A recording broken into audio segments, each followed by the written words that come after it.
Hello guys, welcome to my new video. यो चाहिँ मेरो हिजोको भ्लग हो। मैले पोस्ट गर्नै पाएको थिइनँ, हिजो राति बिरामी भएको थियो नि त, अनि एडिट गर्नै पाएको थिएन, त्यही भएर पोस्ट नगरेको। सो यो चाहिँ म अहिले पोस्ट गर्दैछु।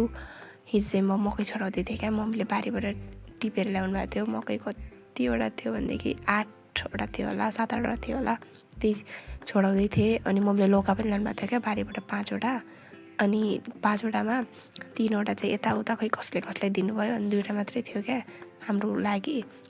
अनि त्यही भन्दै थिएँ म। अनि यहाँ चाहिँ म फेरि मकै चढाउँदैछु। 8वटा थियो नि त, त्यो मकै चढाउनु पनि मलाई त मत आउँदै थियो के भएको।